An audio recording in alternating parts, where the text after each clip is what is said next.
ఈర్ష్యాళువు. విద్యాభ్యాసంలో సహజంగా వచ్చేస్తుంది ఈర్ష్య, ఓర్వలేనితనం. ఎవరికో మనకంటే ఎక్కువ మార్కులు వచ్చినా, లేదా మనకంటే ఎవరైనా గురువుగారు ఎవరినైనా పిలిచి మెచ్చుకున్నా మనకు అసూయ వచ్చేస్తుంది, వెంటనే ఈర్ష్య వచ్చేది.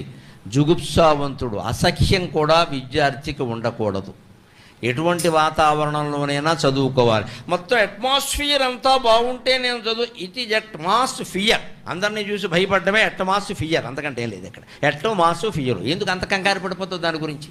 నీ వాతావరణం అంతా బాగుంటే నువ్వు చదివేది ఏమిటో ఎవడైనా చదువుతాడు. ఇక్కడ కరెంటు పోతుంది, ఏసీ ఉండకపోగా ఏది ఉండదు, ఒక్కబోసేస్తూ ఉంటుంది, అయినా చదువుకోవాలి. అంటే పరిసరాల పట్ల అసఖ్యం, లేకపోతే మా ఇల్లు బాగాలేదు, మా వాతావరణం మా ఇంట్లో సమస్యలు నీకు చెప్పలేదు కదా, నువ్వు చదువుకోవచ్చు కదా. మూడవ లక్షణం అసంతుష్టుడు. ఎప్పుడు జీవితంలో ఇది అందరికీ ఉపయోగిస్తుంది, విద్యార్థులు కాదు. చాలా సంసారాలు ఈవేళ అప్పుల పాలవుతున్నాయి. కారణం ఏంటంటే అసంతుష్టి. ఉన్నవి సరిపో. మా తోడళ్ళు ఇంట్లో పెద్ద